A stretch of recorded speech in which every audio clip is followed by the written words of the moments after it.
खबर कन्नौज से आ रही है। बीजेपी महिला मोर्चा की जिलाध्यक्ष नेहा त्रिपाठी ने खोला मोर्चा। अपनी ही पार्टी के पूर्व सांसद सुब्रत पाठक के खिलाफ खोला मोर्चा। मानसिक, आर्थिक, शारीरिक शोषण का लगाया गंभीर आरोप।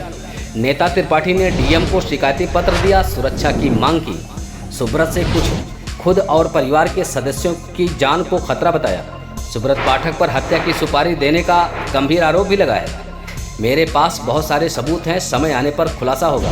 जिलाधिकारी ने अपने की जांच के दिए निर्देश। कन्नौज से जिला पंचायत सदस्य भी हैं नेहा त्रिपाठी।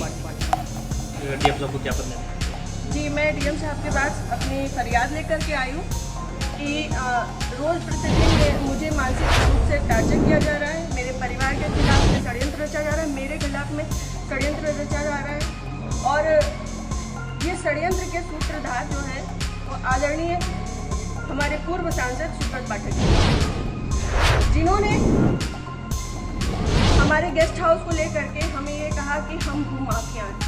मैं आप सब लोगों को ये बात को अवगत करा देती हूँ कि हमारी जितनी भी ज़मीनें हैं 35-40 बीघे की सारी ज़मीनें हैं, और जिसमें हम मेरे खुद के नाम पे सिर्फ 3 बीघे ज़मीन है। और 3 बीघे ज़मीन वाली महिला कैसे भूमाफिया हो सकती है? और 35-40 बीघे की ज़मीन में हम मेरे ससुर साहब, मेरी सास माँ, मेरे हस्बैंड और मेरे देवर देवराज 6 लोग आते हैं। इतनी सी ज़मीन में कैसे लोग भूमाफिया हो जाते हैं? जो ये बड़ा उससे कह रहे हैं कि चकुन्ना के भूमाफिया। और रही बात मेरे गेस्ट हाउस की, राधा रानी गेस्ट हाउस की, तो आज इन्हें ये लग रहा है कि वो हमने सरकारी भूमि में बनाया है, अवैध जमीन पे कब्जा किया है। तब क्यों नहीं लग रहा था जब 5 साल से उसी में दावतें खा रहे थे, भारतीय जनता पार्टी की मीटिंगें कर रहे थे, हमारा पैसा खर्च करवा रहे थे, रोज मीटिंगें हो रही थी, तब क्यों नहीं ये आपको लग रहा था? आप पूर्व सांसद के ऊपर एक आरोप लगा रहे हैं। बिल्कुल, आप भी बीजेपी के कार्यकर्ता। मैं बीजेपी की कार्यकर्ता हूँ और बीजेपी में ही काम करती हूँ शुरू से लेकर लास्ट तक। जब तक मेरा जीवन मुझे अलाउ करेगा, जब तक ये कन्नौज के नेता मुझे सहज भारतीय जनता पार्टी में रहने देंगे, तब तक मैं भारतीय जनता पार्टी की ही सदस्य मैंने ये इस विषय के बारे में यहाँ से लेकर प्रदेश अध्यक्ष तक को सबको सारी बातें पता है। और आज से नहीं पता है, ये पिछले 2 सालों से पता है। मेरे पिताजी, मेरे ससुर साहब, हस्बैंड, मेरे हम सब लोगों के लिए हत्या तक का मतलब षड्यंत्र रचा जा चुका है। और विगत के चुनाव के निर्णय के बाद ही रचा गया। पिछली 4 जून को रिजल्ट आया है, पिछली 3 जून को ये हमारे गांव गए थे। हमारे गांव जाकर के इन्होंने, हमारे राइवल्स हैं जो, उनके घर जाकर के इन्होंने 2 घंटे की बैठक रखी जिसमें षड्यंत्र रचा गया। और उसके बाद ही उसी दिन इनके एक प्रमुख कार्यकर्ता कहिए, चमचे कहिए, कुछ भी कहिए, वो जीतू त्रिपाठी, उन्होंने मेरे ससुर साहब को फोन किया, जिसकी मैं रिकॉर्डिंग आप सबको भेजूंगी और चाहूंगी कि मीडिया में आप चलाएं। उन्होंने मेरे ससुर साहब को धमकी दी कि अगर चकुन्ना चुनाव नहीं तो आपको 4 तारीख के बाद देख लिया जाएगा। उसके बाद से ये सारा षड्यंत्र हो जाता है। क्या चुनाव हरवाने में आपका भी इसलिए जाता है? मैं भारतीय जनता पार्टी तरीके से वो आरोप लगा रहे हैं क्या? वो कुछ भी कहे, वो तो ये भी कह रहे हैं कि भाई नेहा त्रिपाठी ने 20 लाख रुपए ले लिए थे सपा से। वो तो उनका मुंह है, कुछ भी कह सकते हैं। पर मैं भारतीय जनता पार्टी की कार्यकर्ता हूँ और सभी लोग सोशल मीडिया जानते हैं, चलाते हैं। सभी लोग मेरी आईडी में देख सकते हैं कि मैंने किस तरीके से काम किया है। मैं सुब्रत पाठक के लिए काम नहीं करती, मैं भारतीय जनता पार्टी के लिए काम करती हूँ। आपने प्रशासन और पुलिस से शिकायत की? जी, मैंने पिछली 25 तारीख को प्रशासन पुलिस से शिकायत की थी, जिसमें सीओजी की टीम गठित है और अभी तक कोई भी पकड़ा नहीं है। क्या मानती है संभवतः हो सकता है, क्योंकि जिस हिसाब से अब दिन बीतते जा रहे हैं तो मेरा भी सब्र का पैमाना टूटता जा रहा है और मुझे, मेरे परिवार को बहुत ज्यादा खतरा है इन लोगों से जो हमारे दुश्मन हैं। चूंकि सुब्रत पाठक जी ने, हमारे जो राइवल्स हैं, सभी आजीवन कारावास के मुजरिम हैं। सभी आजीवन कारावास के मुजरिम हैं। मैंने इसमें लिख के भी दिया है। संदीप तिवारी, प्रदीप तिवारी, मनोज अग्निहोत्री, ये बलात्कारी केस के और आजीवन कारावास, गैंगस्टर, इन पे सब तरीके की धाराएं लग चुकी हैं इनमें, ऐसे लोगों के साथ में। और जिसको इन्होंने हम लोगों की सुपारी दी है, अखिलेश यादव उर्फ छक्की, वो हाँ, यहाँ ठटिया का ही निवासी है, गांव झहुआ। वो इन लोगों के साथ में, सुब्रत पाठक के साथ में भी जेल में रहा है और इन लोगों के साथ में भी जेल में रहा है और अभी फरार है। और इन लोगों की मोटरसाइकिल भी उनके पास है, अभी तक कोई बरामद नहीं। ये लोग सिर्फ मेरा मानसिक, शारीरिक और चारित्रिक शोषण करते आ रहे हैं 2 साल से। मैं 3 साल से मैं बहुत ज़्यादा परेशान हो चुकी हूँ। अब ये चीज़ें नहीं। आज आपके जिलाधिकारी से बात क्या होना पसंद? उन्होंने मुझे पूर्ण आश्वासन दिया है कि इस पे निष्पक्ष जांच होगी, क्योंकि हमारे पास रिकॉर्ड्स भी हैं, हमारे पास सबूत भी हैं और बहुत सारी चीज़ों के सबूत हैं। समय आने पे मैं वो सब आपके सामने जिले में जो भी भ्रष्टाचार हो रहा है, जो जिला पंचायत में भ्रष्टाचार हो रहा है, जो ब्लॉक प्रमुख में भ्रष्टाचार हो रहा है, ब्लॉक में भ्रष्टाचार हो रहा है, वो सारी चीज़ें मैं आप सब लोगों को सामने। अगर आपकी सुनवाई आज नहीं होगी तो आगे क्या कदम? मैं आप लोगों का सहारा लूँगी और आप लोगों का सहयोग, मुझे पूर्ण विश्वास है कि मेरे साथ हमेशा रहेगा और मैं इस पे अपनी अंतिम सांस तक अब फ्रंट के पैमाने में आकर के लड़ूंगा।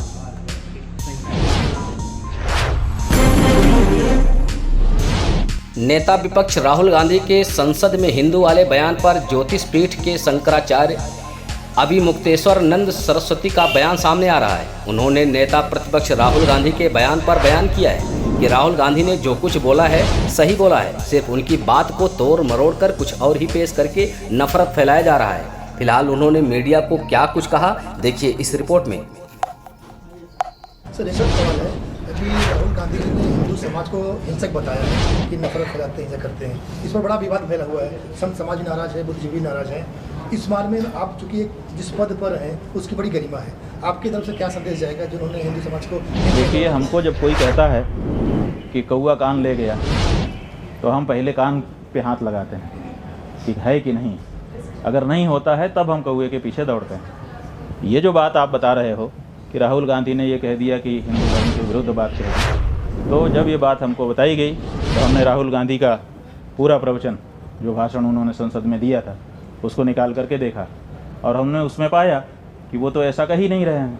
वो तो कह रहे हैं कि हिंदू धर्म में हिंसा का स्थान ही नहीं है। तो जब वो साफ कह रहे हैं कि हिंदू धर्म में स्थान नहीं है, तो फिर उनके ऊपर ये आरोप लगाना कि उन्होंने हिंदू धर्म के विपरीत कोई बात कही है, उनके आधे वक्तव्य को, अंश को निकाल करके और उसको फैला करके, ये हम समझते हैं कि अपराध है, दुष्प्रचार है और ऐसा करने वाले को दंडित किया जाना चाहिए, चाहे वो पत्रकार और चैनल ही क्यों ना हो। गलत है। उस व्यक्ति ने जो बात कही ही नहीं है उसके लिए उसका विरोध करना और उसके लिए उसको दोषी बनाना सही नहीं है। उन्होंने साफ कहा कि हिंदू ऐसा नहीं कर सकता, बहुत साफ कहा हिंदू हिंसा नहीं कर सकता। बाद में उन्होंने कहा कि जो लोग उन्होंने अपने सामने जो अमुक पार्टी के सरकार के लोग हैं उनको देख करके कहा कि आप लोग अपने आप को हिंदू कहते हो और हिंसा नफरत फैलाते हो। तो उनका कहना केवल उस पार्टी विशेष के लिए था। हिंदू समाज के लिए उन्होंने पहले ही, इसके ठीक पहले जो वक्तव्य दिया है उसमें हिंदू की बात की। तो हमने वो पूरी बात देख ली, इसलिए हमारे मन में उसके लिए कोई बात नहीं। उन्नाव डीएम गौरांग राठी ने बताया, आज सुबह करीब 5:15 पर बिहार के मोतिहारी से आ रही एक निजी बस दूध के टैंक से टकरा गई। इस हादसे में 18 लोगों की मौत हो गई है और 19 लोग घायल हैं। शुरुआती जांच के बाद ऐसा लग रहा है कि बस की गति बहुत तेज थी। घायलों का इलाज जारी है।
100 रुपये किलो से ज़्यादा दाल कहीं नहीं है, 100 रुपये किलो है दाल।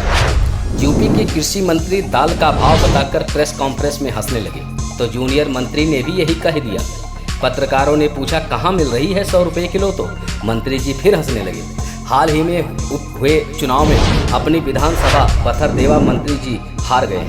फिलहाल उन्होंने पत्रकारों से क्या कुछ कहा, देखिए इस रिपोर्ट में।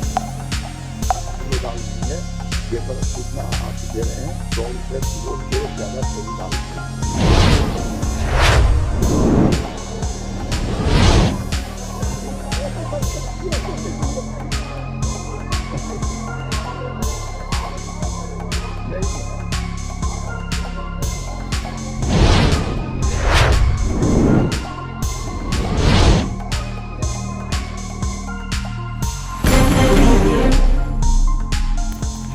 यूपी में योगी और जयंत की जोड़ी कामयाब, दुबे।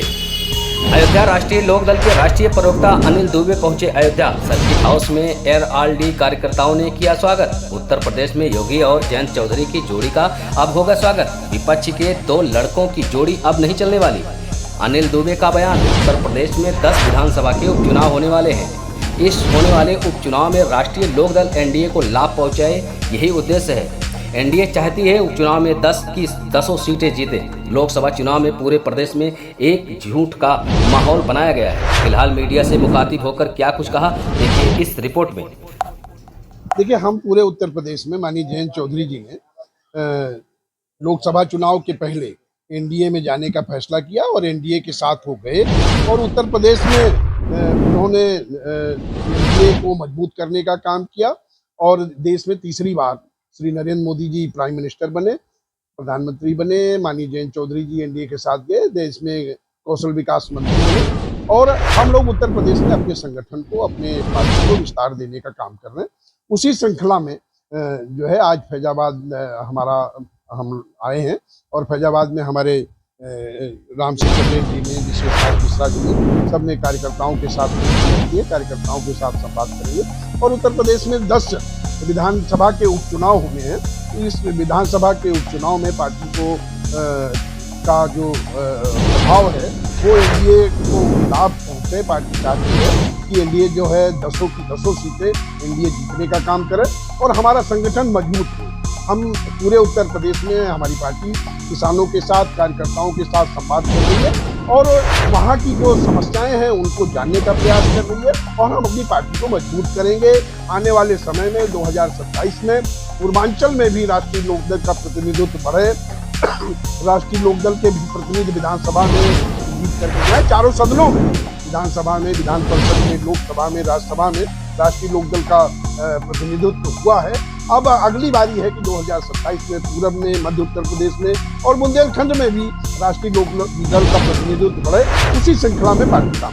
बात की जाए पार्टी में कांग्रेस जो है लोकसभा चुनाव में ज़्यादा सीटें कमा है, क्या विधानसभा में नहीं, ये देखिए वो समाजवादी पार्टी और कांग्रेस की सीटें नहीं, वो पूरे उत्तर प्रदेश में एक माहौल झूठ का बनाया गया, किया गया कि संविधान को खतरा है, आरक्षण को खतरा है।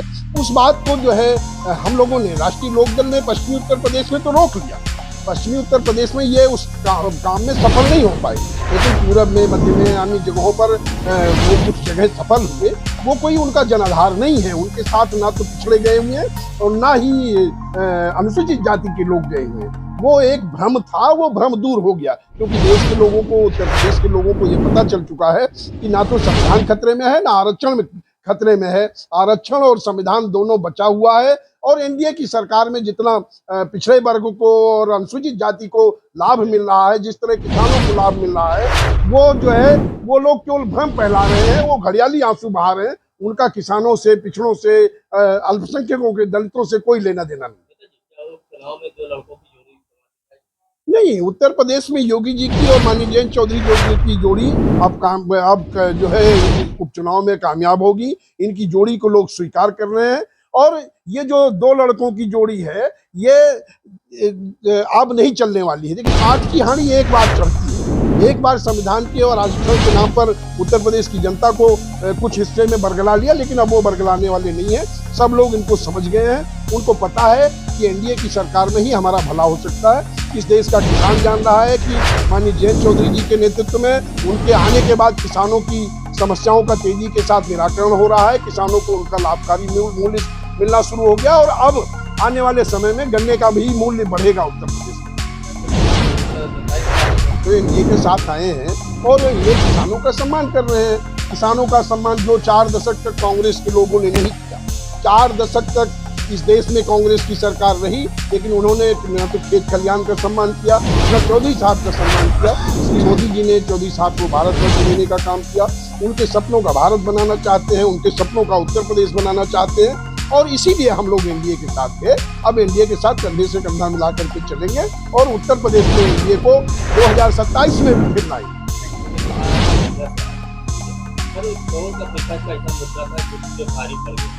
नहीं, मैंने कहा ना कि पूर्वांचल में, मध्य उत्तर प्रदेश में, बुंदेलखंड में ये एक इन्होंने जो झूठ फैलाया, वो अफवाह फैलाई कि संविधान खतरे में है, आरक्षण खतरे में है, उसमें जो है कुछ इनको सफलता मिल गई, लेकिन अब वो सफलता नहीं मिलने वाली क्योंकि उत्तर प्रदेश की जनता ये जानती है। कह रहे हैं ये तो उनको जानने की जरूरत है। हम लोग अपने किसानों के लिए, अपने वर्ग के लिए, अपने समाज के लिए, पिछड़ों के लिए, दलितों के लिए, अल्पसंख्यकों के लिए हम काम कर रहे हैं और हम चाहते हैं कि इस देश का किसान खुशहाल हो, उत्तर प्रदेश में किसानों को उनका लाभकारी मूल्य मिले और किसान खुशहाल हो। किसान को जो दवाई के लिए, पढ़ाई के लिए पैसे नहीं रहते थे, वो अब उनको मिलना शुरू हो गया और आगे उनकी जो है खुशहाली आएगी, उनको उनकी उपज का मूल्य मिलेगा। लगातार बारिश हो रही है, बारिश में बाढ़ की नहीं, उससे नहीं, सरकार पूरी तरीके से, पूरी तन्मयता के साथ सरकार लगी हुई है, पूरी तैयारी है, हर चीज से निपटने में योगी जी लगे हुए हैं और हम लोग भी हर चीज पर निगाह है। हम सरकार में सहयोगी दल के रूप में हैं, उत्तर प्रदेश की सरकार में राष्ट्रीय लोक दल शामिल है, तो हमारा सामूहिक उत्तरदायित्व है और हम लोग लगे हुए हैं कि कहीं किसी को कोई दिक्कत ना आने पाए। जो भी दिक्कतें होंगी उनको हम लोग मिलकर के उनको निपटाने का काम करें।